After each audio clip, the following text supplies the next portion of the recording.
평생 보험을 팔며 수천 명의 노후를 설계했지만 정작 제 노후는 설계하지 못했습니다. 수술비 조금만 도와줄 수 있니?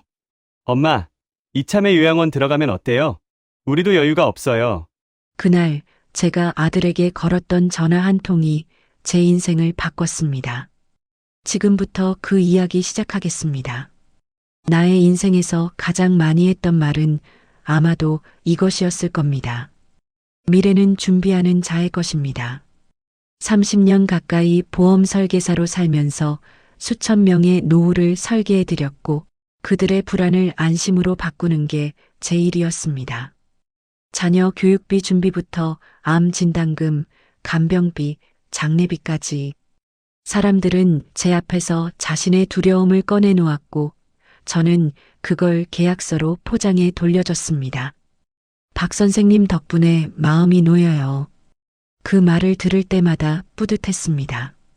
누군가의 안전망이 되어준다는 건 분명 의미 있는 일이었으니까요. 그런데 정작 제 미래는 누가 준비해줬을까요? 아무도 없었습니다. 퇴직 후의 삶은 생각보다 가혹했습니다. 남편이 먼저 떠났고 장례를 치르고 나니 정신을 차릴 겨를도 없이 아들의 전화가 왔습니다. 사업이 망했다고 은행 빚을 갚을 길이 없다고 했습니다. 저는 그때 연대보증을 섰습니다. 어머니니까 그게 당연한 일인 줄 알았습니다. 그렇게 남은 건 좁은 원룸 하나와 매달 쪼개내는 이자뿐이었습니다. 벽에는 고지서가 쌓였고 냉장고에는 계란 한 판과 김치만 덩그러니 있었습니다. 그래도 괜찮다고 생각했습니다. 혼자 사는 게 뭐 그리 대단한 일이겠습니까? 무릎이 아프기 시작한 건 작년 가을부터였습니다. 처음엔 날씨 탓이려니 했습니다. 습하면 관절이 쑤시는 게 나이 든 사람의 숙명이잖아요. 하지만 계단을 오르내릴 때마다 찢어지는 듯한 통증이 왔고 급기야 밤에 뒤척이다가 비명을 지를 지경이 되었습니다. 동네 정형외과 의사는 엑스레이를 보더니 고개를 저었습니다. 연골이 다 닳았어요. 인공관절 수술이 필요합니다. 비용이 얼마나 들까요? 보험 안 되는 부분까지 포함하면 1,000만 원 정도 생각하셔야 해요. 1,000만 원. 제게는 하늘의 별만큼 먼 금액이었습니다. 집으로 돌아와 한참을 앉아 있다가 결국 아들에게 전화를 걸었습니다. 손이 떨렸습니다. 평생 남에게 손 벌려본 적 없는 제가 제 자식에게 돈을 구걸해야 한다는 게 너무 비참했습니다. 여보세요, 엄마야. 응, 엄마. 무슨 일이세요? 목소리가 피곤해 보였습니다. 아들도 힘든 시기를 보내고 있다는 걸 알았지만 이번만큼은 어쩔 수 없었습니다. 저기 수술을 해야 할 것 같아. 무릎이 많이 안 좋대. 아, 그래요? 심각해요? 의사가 인공관절 수술을 하래. 비용이 1,000만 원 정도 든다는데. 전화기 너머로 한숨소리가 들렸습니다. 엄마, 우리도 지금 애들 학원비며 대출 이자며 감당하기 벅차요. 솔직히 여유가 없어요. 그래도 조금만이라도. 엄마, 이참에 요양시설 들어가시면 어때요? 거기선 의료비도 지원되고 혼자 사시는 것보다 훨씬 안전하잖아요. 그 말을 들은 순간 심장이 얼어붙는 것 같았습니다. 요양시설. 저는 평생 그곳을 마지막 안전망이라고 고객들에게 설명했습니다. 존엄하게 나이 드는 공간이라고 전문 인력의 돌봄을 받을 수 있는 곳이라고 말했습니다. 하지만 정작 제가 그 대상이 되니 그 단어는 버려지는 곳으로 들렸습니다. 내가 엄마를 시설에 보내자는 거니? 그게 아니라 엄마 혼자 계시는 것보다 안전하다고요. 우리도 자주 못 찾아뵙잖아요. 알았어. 생각해 볼게. 전화를 끊고 나서 저는 한동안 멍하니 앉아 있었습니다. 벽에 붙은 달력을 보니 오늘이 제 생일이었습니다. 68번째 생일. 아무도 축하해 주지 않았고 저 스스로도 잊고 있었습니다. 냉장고 문을 열었지만 케이크는커녕 제대로 된 반찬도 없었습니다. 책상 서랍을 열자 오래된 명함들이 쏟아져 나왔습니다. 제가 만난 수많은 고객들의 얼굴이 떠올랐습니다. 그들에게 저는 이렇게 말했습니다. 가족이 제일 큰 재산입니다. 아무리 많은 보험에 가입해도 가족의 사랑보다 나은 건 없어요. 그런데 지금 제게 가족은 어디에 있습니까? 제가 평생 믿었던 그 가치는 대체 무엇이었습니까? 그날 밤 저는 처음으로 울었습니다. 창밖으로 보이는 도시의 불빛들이 흐릿하게 번졌고 무릎의 통증이 다시 찾아왔습니다. 진통제를 한 알 삼키고 이불을 뒤집어 썼습니다. 미래는 준비하는 자의 것이라고 했지만 제 미래는 어디에도 없었습니다. 제가 팔았던 그 모든 안심과 보장은 정작 저에게는 하나도 적용되지 않았습니다. 70평생 남을 위해 설계했던 저는 이제 누구도 설계해주지 않는 텅 빈 노년 속에 홀로 남겨져 있었습니다. 결국 저는 수술을 받기로 했습니다.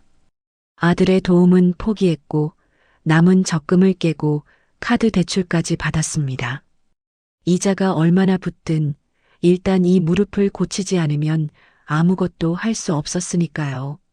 병원비 1,000만 원을 마련하는데 꼬박 한 달이 걸렸고 그 과정에서 제 통장은 바닥을 드러냈습니다.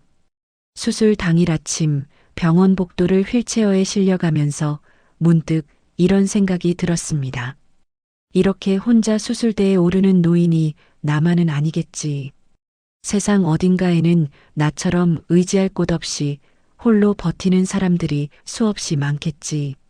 수술은 성공적이었지만 진짜 고통은 그 이후였습니다. 마취에서 깨어났을 때 무릎에서 쏟아지는 통증은 상상 이상이었습니다. 진통제를 맞아도 밤마다 식은땀을 흘렸고 화장실 가는 것조차 전쟁이었습니다. 간호사들은 친절했지만 바빴고 밤이 되면 병실은 고요했습니다. 물 좀 주세요. 가끔 그 말을 하려고 호출벨을 누르다가도 손을 멈췄습니다. 괜히 폐를 끼치는 것 같았고 무엇보다 제 처지가 너무 초라해 보였습니다. 평생 남에게 의지하지 않고 살았던 제가 이제는 물 한 잔 받아 마시는 것도 눈치를 봐야 하다니. 그때 병실 문이 열리며 한 여성이 들어왔습니다.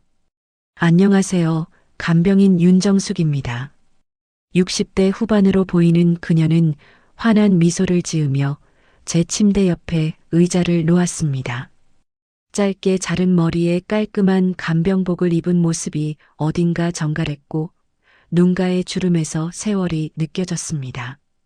간병인이요? 제가 신청한 적은 없는데요. 아, 병원 측에서 수술 환자 중에 보호자 없으신 분들께 단기 지원을 하거든요. 일주일 정도만 제가 옆에서 도와드릴게요. 그녀는 능숙하게 제 침대 시트를 정리하고 물컵에 물을 따라 빨대를 꽂아 건넸습니다. 오랜만에 누군가의 손길을 받으니 눈시울이 뜨거워졌습니다. 윤정숙은 말이 많은 편이었습니다. 하지만 그 말들이 부담스럽지 않았습니다. 환자를 대하는 숙련된 태도가 있었고 적절한 거리를 유지하면서도 따뜻했습니다. 저도 전에는 보험 설계사였어요. 물수건으로 제 손을 닦아주며 그녀가 말했습니다. 정말요? 저도 설계사였는데. 어머, 그럼 우리 동업자네요. 몇 년 하셨어요? 거의 30년 가까이요. 와, 대선배시네. 저는 20년 했어요. 그런데 지금은 이렇게 환자 곁을 지키고 있네요. 그녀의 얼굴에 씁쓸한 미소가 번졌습니다. 설계사에서 간병인으로. 그 간극에는 분명 긴 이야기가 있을 거였습니다. 며칠이 지나면서 우리는 조금씩 가까워졌습니다. 윤정숙은 제 재활 운동을 도와주고 식사를 챙기고 밤에 잠 못 이루면 옆에 앉아 도란도란 이야기를 나눴습니다. 그녀의 이야기는 제 것과 크게 다르지 않았습니다. 남편이 먼저 갔고 딸은 캐나다에 있어요. 1년에 한 번 올까 말까 하죠. 처음엔 서운했는데 이젠 그러려니 해요. 애들도 바쁘니까. 외롭지 않으세요? 외롭죠. 근데 뭐 어쩌겠어요. 나이 들면 다 이렇게 사는 거 아니겠어요. 그녀는 창밖을 보며 말했습니다. 해질녘의 붉은 빛이 병실을 물들이고 있었습니다. 그래도 간병이라면서 사람들이랑 있으니까 낫긴 해요. 혼자 집에 있는 것보단요. 어느 날 저녁 윤정숙이 조심스럽게 말을 꺼냈습니다. 이니 씨, 태어나면 어디 가실 거예요? 집으로 돌아가야죠. 갈 데가 거기밖에 없으니까요. 혼자 계시기 힘드시겠어요. 재활도 해야 하고. 그래도 어쩌겠어요. 혼자 사는 게 제 운명인걸요.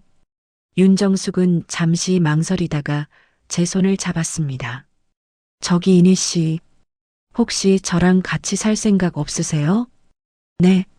갑작스러운 제안에 저는 그녀를 멍하니 바라봤습니다. 같이 살자니요? 저만 있는 건 아니고요. 우리 같은 처지의 사람들 몇 명이 모여서 공동주거를 만들려고 해요. 다 혼자 사는 게 힘들어서 힘을 합치는 거죠. 그녀는 가방에서 낡은 노트 한 권을 꺼냈습니다. 이름도 있어요. 은빛 계약서. 계약서라니 또 보험 얘긴가요? 저는 피식 웃었습니다. 평생 계약서만 쓰고 살았는데 이젠 그 단어만 들어도 질리는 기분이었습니다. 아니요. 이번엔 진짜 우리가 주체가 되는 계약이에요. 윤정숙은 노트를 펼쳐 보여줬습니다. 거기에는 손글씨로 빼곡하게 적힌 규칙들이 있었습니다. 하나, 우리는 서로를 가족처럼 대한다. 둘, 집안일은 순번제로 돌아가며 함께한다. 셋, 아프면 서로 돌봐준다. 넷, 누구도 혼자 외롭지 않게 한다. 저는 한참을 그 노트를 들여다봤습니다. 이게 가능할까요? 남인 사람들끼리 모여서. 모르죠. 해봐야 아는 거죠. 근데 이니 씨, 혼자 사는 것보다는 나을 것 같지 않아요? 적어도 아플 때 물 한 잔 떠줄 사람은 있잖아요.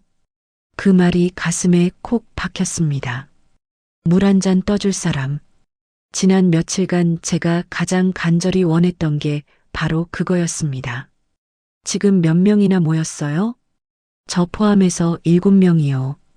전직 교사, 미용사, 택시기사 다 비슷한 처지예요.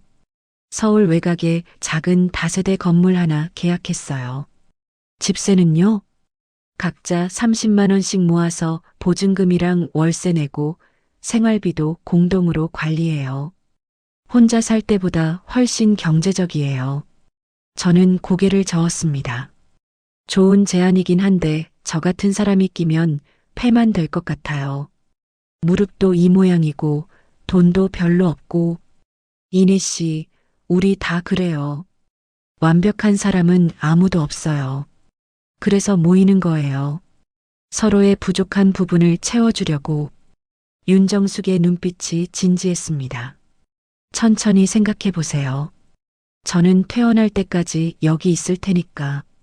그날 밤 저는 잠을 이루지 못했습니다. 낯선 사람들과 함께 산다는 게 과연 가능할까? 서로 부딪히고 불편하진 않을까? 하지만 동시에 희망도 보였습니다. 혼자가 아니라는 것, 누군가 곁에 있다는 것. 다음 날 아침 윤정숙이 아침 식사를 가져왔을 때 저는 조용히 말했습니다. 그 계약서 제가 한번 봐도 될까요? 그녀는 환하게 웃으며 고개를 끄덕였습니다. 퇴원 날 저는 원룸으로 돌아왔습니다. 벽에는 여전히 고지서와 독촉장이 쌓여 있었고 냉장고는 텅 비어 있었습니다. 침대에 누워 천장을 보니 갑자기 숨이 막혔습니다. 이렇게 또 혼자구나. 앞으로도 계속 혼자겠구나. 저는 떨리는 손으로 휴대폰을 꺼내 윤정숙에게 전화를 걸었습니다. 여보세요, 정숙 씨? 네, 이내 씨. 무슨 일이세요? 그 계약서 저도 서명할 수 있을까요? 전화기 너머로 윤정숙의 기쁜 웃음소리가 들렸습니다. 물론이죠. 내일 주소 보내드릴게요. 환영합니다. 이니 씨. 주소를 받고 찾아간 곳은 서울 외곽의 낡은 다세대 건물이었습니다. 지하철 마지막 역에서 버스를 갈아타고 30분을 더 가야 했습니다. 주변은 재개발을 기다리는 듯 오래된 건물들이 빼곡했고 골목은 좁았습니다. 짐을 끌고 가는 제 뒤로 동네 할머니들이 호기심 어린 눈빛으로 쳐다봤습니다. 2층으로 올라가는 계단은 가팔랐고 수술한 무릎에 무리가 갔습니다. 숨을 헐떡이며 문 앞에 섰을 때 현관문에는 하얀 종이가 붙어 있었습니다. 은빛 계약서, 우리가 함께 만드는 집. 손글씨로 정성스럽게 쓴 글귀였습니다. 초인종을 누르자 안에서 부산스러운 소리가 들렸고 곧 윤정숙이 활짝 웃으며 문을 열었습니다. 어서 오세요, 이니 씨. 기다리고 있었어요. 집 안으로 들어서니 거실에 여러 사람들이 앉아 있었습니다. 모두 60대 후반에서 70대로 보이는 노인들이었고 제 얼굴을 보자 반갑게 손을 흔들었습니다. 윤정숙이 한 명씩 소개했습니다. 여기는 김영자 선생님, 초등학교 교사 30년 하셨어요. 단정하게 머리를 빗어넘긴 여성이 일어나 악수를 청했습니다. 손이 거칠었지만 악수는 따뜻했습니다. 반갑습니다. 저도 혼자 살다가 여기 왔어요. 같이 잘 지내봐요. 저는 이순덕이에요. 미용사였죠. 파마머리에 화사한 립스틱을 바른 여성이 씩씩하게 웃었습니다. 나이가 들어도 자기 관리를 하는 모습이 인상적이었습니다. 여긴 박철수 씨, 택시기사 40년. 구부정한 허리에 굵은 손을 가진 남성이 고개를 끄덕였습니다. 말수는 적었지만 눈빛이 온화했습니다. 그렇게 10명을 소개받았습니다. 전직 간호조무사, 식당 주방장, 공장 노동자, 청소 노동자 모두가 평생 몸으로 일하며 살아온 사람들이었습니다. 화려한 이력은 없었지만 각자의 얼굴에는 삶의 무게가 새겨져 있었습니다. 자, 이제 우리 이니 씨방 정해야죠. 윤정숙이 복도 끝방을 가리켰습니다. 여기요? 제 방이요? 네, 각자 개인 방은 있어야죠. 프라이버시는 지켜야 하니까요. 짐을 풀고 나오니 거실에서 저녁 준비가 한창이었습니다. 김영자 선생님은 채소를 다듬고 이순덕 씨는 찌개를 끓이고 남자 어르신들은 상을 차리고 있었습니다. 모두가 익숙한 손놀림으로 움직였고 대화 소리가 끊이지 않았습니다. 이니 씨, 앉아만 있지 말고 저 마늘 좀 까줄래요? 이순덕 씨가 마늘 한 방을 건넸습니다. 오랜만에 누군가와 함께 부엌일을 하니 묘한 기분이 들었습니다. 혼자 살 때는 대충 컵라면으로 때우기 일쑤였는데 이렇게 여럿이 모여 밥상을 차린다는 게 낯설면서도 정겨웠습니다. 저녁상이 차려지고 10명이 둘러앉았습니다. 김치찌개, 제육볶음, 시금치나물, 계란말이 소박하지만 푸짐한 밥상이었습니다. 자, 다 같이 먹읍시다. 식사를 하며 조금씩 이야기가 오갔습니다. 이니 씨는 보험 설계사 하셨다며? 힘들지 않았어요? 힘들긴 했죠. 그래도 나름 보람은 있었어요. 나도 교사할 때는 그랬어. 힘들지만 보람 있다고 스스로 위로했지. 근데 퇴직하고 나니까 허무하더라고. 김영자 선생님이 쓸쓸하게 웃었습니다. 맞아요. 평생 일했는데 남는 게 뭔가 싶어요. 연금도 얼마 안 되고. 식탁 여기저기서 공감의 한숨이 흘러나왔습니다. 모두가 비슷한 처지였습니다. 평생 성실하게 일했지만 노년에는 가난과 외로움만 남았습니다. 그래도 우리 이렇게 모였잖아요. 이제 혼자는 아니에요.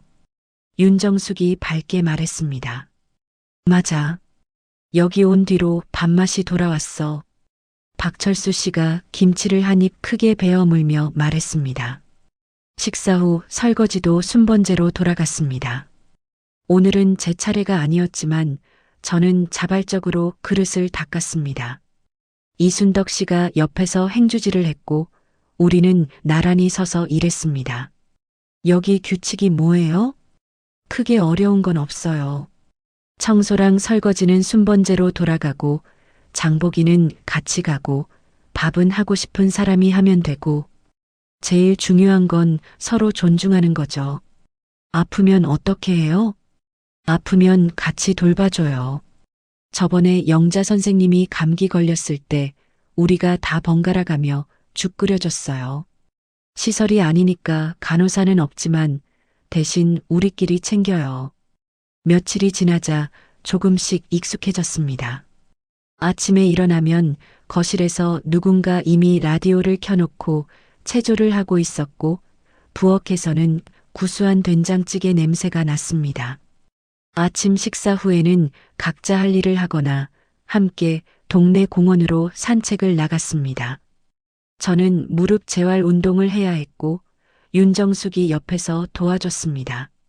김영자 선생님은 책을 읽었고 박철수 씨는 화분에 물을 주었습니다. 이순덕 씨는 거실에서 다른 할머니들 머리를 손질해주며 수다를 떨었습니다. 어느 날 윤정숙의 생일이 있었습니다. 아침 일찍부터 부엌이 분주했습니다. 이순덕 씨가 미역국을 끓이고 김영자 선생님은 전을 부쳤습니다. 저는 과일을 깎았고 남자 어르신들은 케이크를 사러 나갔습니다. 저녁 시간 작은 생일 파티가 열렸습니다. 초 몇 개가 꽂힌 소박한 케이크였지만 모두가 생일 축하 노래를 불렀습니다. 70평생 살면서 생일 파티는 처음이에요. 윤정숙의 눈가에 눈물이 맺혔습니다. 무슨 소리예요? 앞으로 매년 해줄 거예요. 김영자 선생님이 그녀의 어깨를 감싸 안았습니다. 이렇게 소박한 행복이 있을 줄 몰랐다. 가족이 아니어도 피가 섞이지 않아도 우리는 서로를 챙기고 있다. 이제야 사람답게 사는 것 같다. 은빛 계약서. 이곳은 시설이 아니었습니다. 누가 관리하는 곳도 아니었습니다. 우리가 스스로 만든 공간이었고 우리가 서로를 가족으로 만들어가고 있었습니다. 창밖으로 달빛이 들어왔고 거실에서는 여전히 작은 소리들이 들렸습니다. 저는 오랜만에 편안하게 잠들었습니다. 혼자가 아니라는 안도감 속에서 내일도 이 따뜻한 일상이 계속되리라는 믿음을 안고 평생 남의 노후를 설계했던 저는 이제야 제 인생의 진짜 보험을 찾은 것 같았습니다. 그것은 계약서도 돈도 아니었습니다. 바로 사람이었습니다. 평화로운 일상은 석 달 만에 깨졌습니다. 초인종이 울렸습니다. 누구세요? 윤정숙이 인터폰으로 물었습니다. 구청 주거복지과입니다. 잠깐 나와주시겠습니까? 구청이라는 단어에 거실 분위기가 싸늘하게 식었습니다. 모두가 서로를 바라봤고 불길한 예감이 스쳤습니다.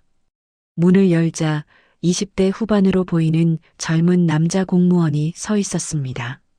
손에는 서류 봉투를 들고 있었고 그의 뒤로 또 다른 직원이 카메라를 들고 있었습니다.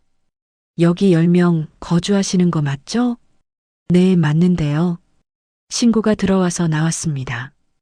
여기 불법 쉐어하우스 아닙니까? 무슨 말씀이세요? 우린 그냥 같이 사는 건데요. 같이 산다고 다 합법은 아닙니다. 주거용 건물을 다중이용시설로 용도 변경하려면 신고해야 하는데 여기 신고 안 되어 있어요. 공무원은 서류를 꺼내 보여줬습니다. 건축법, 주택법, 화재예방법, 낯선 법률 용어들이 빼곡했습니다. 게다가 건물 구조 변경도 무단으로 하셨죠? 방 여러 개 만들고 부엌 확장하고 이거 다 불법 증축입니다. 우린 시설이 아니에요. 그냥 친구들끼리 모여 사는 거라고요. 김영자 선생님이 나서서 말했지만 공무원은 고개를 저었습니다. 법적으로는 다중주택이나 공동생활가정으로 분류되는데 그러려면 신고가 필수입니다. 지금 상태로는 불법이에요. 그럼 우리더러 어쩌라는 겁니까? 일단 시정명령 들어갑니다. 이 건물 원상복구하시거나 아니면 퇴거하셔야 해요. 그 말에 거실이 술렁였습니다. 박철수 씨의 얼굴이 하얗게 질렸고 나이 많은 할머니 한 분은 주저앉아 버렸습니다. 퇴거라니요. 우린 갈 데가 없어요. 제 목소리가 떨렸습니다. 그건 제가 알 바 아닙니다.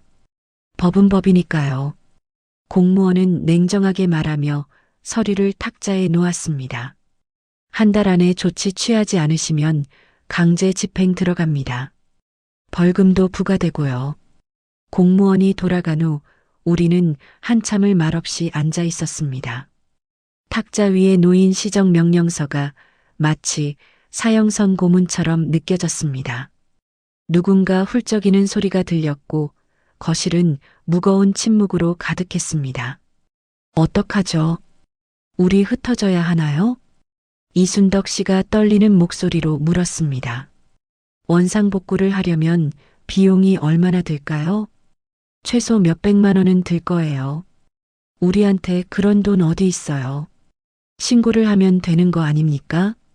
신고 절차도 복잡하고 건물주 동의도 받아야 해요. 게다가 안전 기준도 맞춰야 하는데 비용이 만만치 않을 겁니다. 김영자 선생님이 한숨을 쉬었습니다.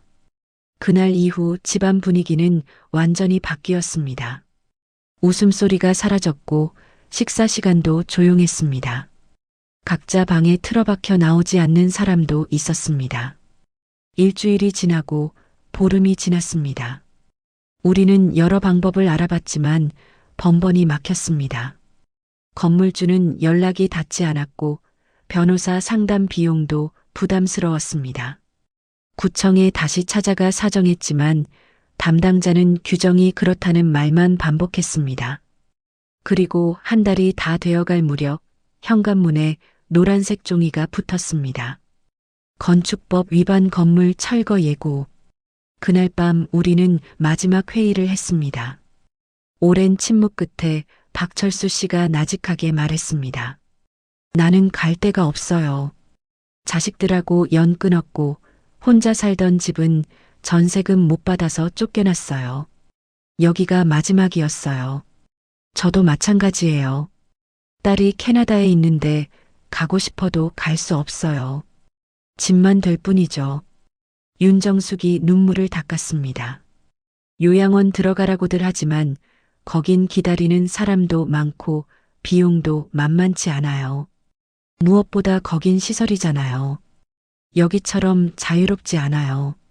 김영자 선생님의 말에 모두가 고개를 끄덕였습니다. 흩어지면 우리는 다시 혼자예요. 제가 입을 열었습니다. 석 달 동안 여기서 살면서 처음으로 사람답게 산다는 느낌을 받았어요. 아침에 누군가 잘 잤어요? 물어봐주고 밥 먹을 때 반찬 하나 더 챙겨주고 아프면 옆에서 걱정해주고 이게 얼마나 소중한 건지 이제 알았어요. 목소리가 떨렸지만 계속 말했습니다. 근데 법이 우리를 불법이래요. 함께 사는 게 왜 불법입니까? 가족도 아닌 사람들끼리 모여 살면 안 된다는 게 말이 됩니까? 모두가 저를 바라봤습니다. 우리가 뭘 잘못했어요. 누구한테 피해 준 것도 없고 조용히 살았을 뿐인데 왜 우리는 이렇게 살 곳조차 없는 겁니까? 분노가 치밀어 올랐습니다. 평생 성실하게 살았건만 늙으니 갈 곳도 없고 의지할 데도 없는 이 현실이 너무 억울했습니다. 다음 날 아침 저는 모두를 거실로 불렀습니다.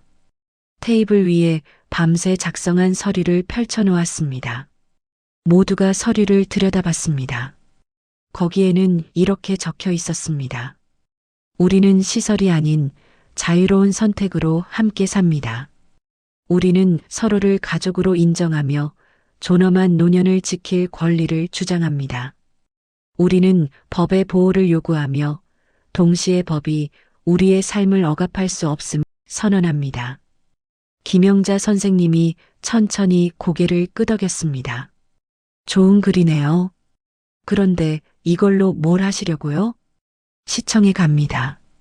우리 이야기를 세상에 알릴 겁니다. 시청에요? 네. 조용히 쫓겨날 순 없어요. 우리가 왜 이렇게 살 수밖에 없는지, 왜 법이 우리를 보호하지 못하는지 물어봐야죠. 제 목소리에는 확신이 담겨 있었습니다. 평생 남의 계약서만 썼지만 이번만큼은 제 계약서를 세상에 내밀 것입니다. 같이 가실 분? 잠시의 침묵 후 박철수 씨가 손을 들었습니다. 나도 갈게요. 저도요. 저도 가겠습니다. 하나둘 손이 올라갔고 결국 10명 모두가 동의했습니다. 이틀 후 우리는 시청 민원실 앞에 섰습니다. 이순덕 씨가 모두의 머리를 단정하게 손질해줬고 김영자 선생님은 목에 흰 스카프를 둘렀습니다. 떨리네요. 윤정숙이 작게 말했습니다. 괜찮아요.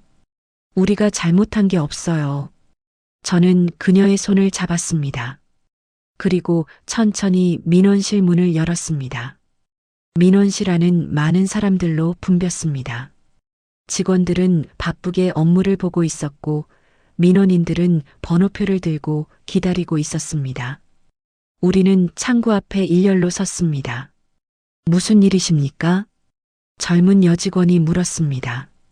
우리는 은빛 계약서 공동체입니다. 부당한 철거 명령에 항의하러 왔습니다. 제가 서류를 내밀며 말했습니다. 잠시만요. 담당 부서로 연결해 드릴게요. 직원은 당황한 듯 전화를 걸었고 얼마 후 주거복지과 팀장이라는 사람이 나왔습니다. 어르신들, 이미 말씀드렸지만 규정상 어쩔 수 없습니다. 규정이 잘못됐으면 바꿔야죠. 김영자 선생님이 단호하게 말했습니다. 그때 민원실 밖에서 카메라 플래시가 터졌습니다. 우리가 오기 전 윤정숙이 몇몇 기자들에게 연락을 해놨던 것입니다. 지역 신문사와 방송국 기자들이 몰려들었고 순식간에 민원실은 취재 현장이 되었습니다. 어르신들, 왜 여기 오셨습니까? 마이크가 우리 앞으로 쏟아졌습니다. 우리는 불법이 아닙니다. 우리는 살아있는 사람입니다. 박철수 씨가 떨리는 목소리로 말했습니다. 혼자 살면 외롭고 위험해서 모여 살았을 뿐인데 법은 우리를 내쫓으려 합니다. 이게 말이 됩니까? 저도 앞으로 나섰습니다. 평생 남의 노후를 팔았습니다. 보험 설계사로 30년을 일했어요. 미래를 준비하라고 가족이 제일 큰 재산이라고 말했죠. 목소리가 떨렸지만 계속 말했습니다. 근데 정작 제 노후는 아무도 준비해주지 않았어요. 가족도 저를 버렸고 혼자 살기엔 너무 힘들었어요. 그래서 우리끼리 모였어요. 이게 왜 불법입니까? 카메라가 저를 클로즈업했고 기자들이 펜을 움직였습니다. 이젠 제 노후를 제가 지킬 겁니다.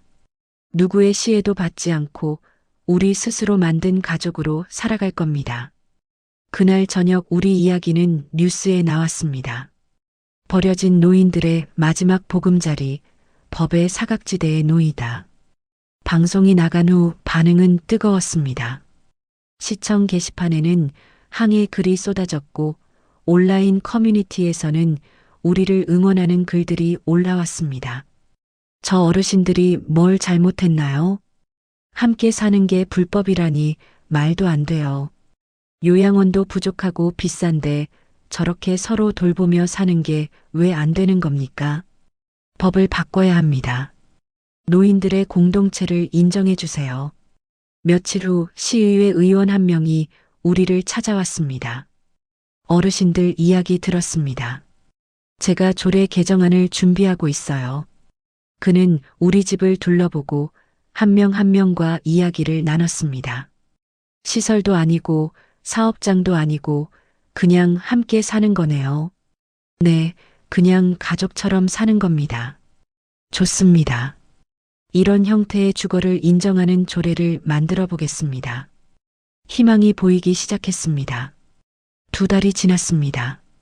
그동안 시의회에서는 여러 차례 회의가 열렸고 복지 전문가들이 우리 집을 방문했습니다. 안전 점검도 받았고 필요한 부분은 보완했습니다.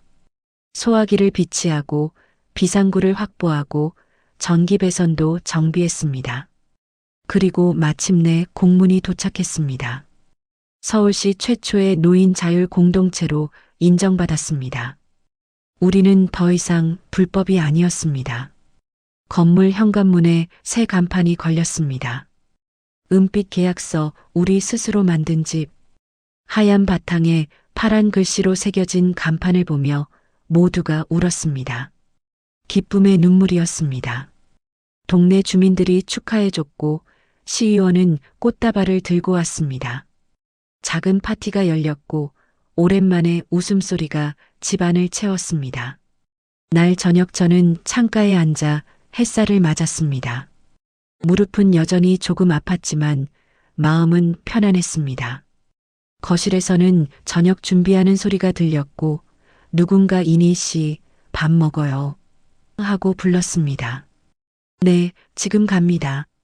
저는 천천히 일어나 거실로 걸어갔습니다. 식탁에는 오늘도 소박하지만 따뜻한 밥상이 차려져 있었습니다. 이제야 진짜 계약이 끝났네. 저는 조용히 웃었습니다. 평생 남에게 팔았던 안심과 보장, 그 모든 것이 결국 돈으로 살 수 없는 것들이었습니다. 진짜 보험은 서류가 아니라 사람이었고, 진짜 가족은 피가 아니라 마음이었습니다. 우리는 누구의 보증도 없이 스스로의 삶을 책임지고 있었습니다. 법이 우리를 인정하지 않을 때도 우리는 서로를 지켰고 결국 세상이 우리를 인정했습니다. 은빛 계약서. 그것은 단순한 주거 공간의 이름이 아니었습니다.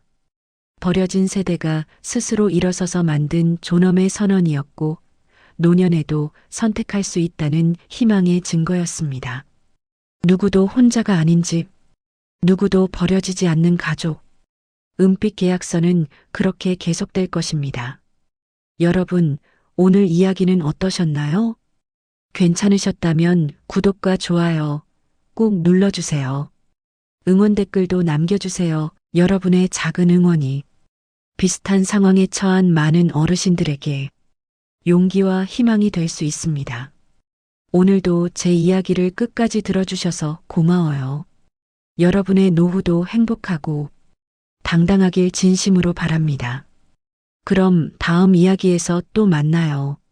안녕히 계세요.